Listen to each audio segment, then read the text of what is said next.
जी हाँ, जब भी किसी राज्य में सरकार बनती है तो उनका सबसे पहले उद्देश्य होता है कि प्रदेश के अंदर गरीब तबके लोगों को ज्यादा से ज्यादा सरकार बेनिफिट दे सके। इसलिए ज्यादातर योजनाएं सरकार की तरफ से गरीब लोगों के लिए रोजगार से जोड़ने के लिए शुभारंभ किया जाता है, जिससे मजदूर भाइयों को रोजगार मिल सकेगा और उनके जीवन यापन अच्छे से हो सके। साथ ही लोकसभा चुनावों में अब महज कुछ ही वक्त बचा है। ऐसे में चुनाव से पहले बिहार सरकार ने प्रदेश के 94 लाख गरीब परिवारों को 2-2 लाख रुपए देने का बड़ा फैसला लिया है। ये रकम बिहार लघु उद्यमी योजना के तहत दी जाएगी। इस योजना के तहत लोगों को रोजगार के लिए 3 किस्तों में यह रकम दी जाएगी। पहली किस्त लोकसभा चुनाव से पहले दे दी जाएगी। इस फैसले को मंगलवार को हुई बिहार मंत्रिमंडल की बैठक में हरी झंडी दे दी गई है। बैठक में 18 प्रस्तावों को मंजूरी दी गई है।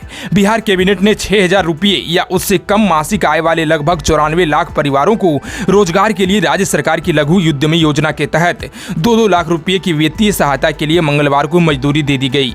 मुख्यमंत्री नीतीश कुमार की अध्यक्षता में बैठक के बाद अतिरिक्त मुख्य सचिव एस सिद्धार्थ ने कहा है कि जाति आधारित सर्वेक्षण रिपोर्ट के अनुसार बिहार में 94 लाख से अधिक परिवार ऐसे हैं जो 6,000 रुपये प्रति माह या उससे कम की आय पर जीवन यापन करते हैं। अब राज्य सरकार बिहार लघु उद्यमी योजना के तहत रोजगार के लिए प्रत्येक परिवार को 2-2 लाख रुपए की वित्तीय सहायता प्रदान करेगी। उन्होंने कहा कि उद्योग विभाग के अपर मुख्य सचिव की अध्यक्षता वाली समिति की मंजूरी के बाद ही ऐसे परिवारों को वित्तीय सहायता दी जाएगी। बिहार लघु उद्यमी योजना के तहत लाभार्थी लघु कुटीर उद्योग में निवेश कर सकते हैं, जिसमें हस्तशिल्प, कपड़ा, सेवा क्षेत्र और बिजली के सामान शामिल है।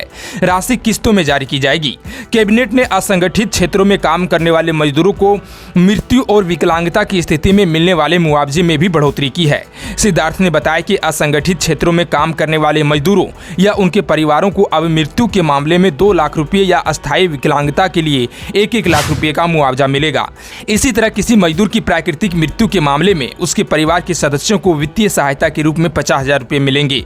इसके अलावा कैबिनेट ने बिहार लोक सेवा आयोग और संघ लोक सेवा आयोग की परीक्षाओं की तैयारी के वास्ते आर्थिक रूप से पिछड़े वर्गों के लिए राज्य सरकार के मौजूदा प्रोत्साहन के विस्तार को भी मंजूरी दे दी है।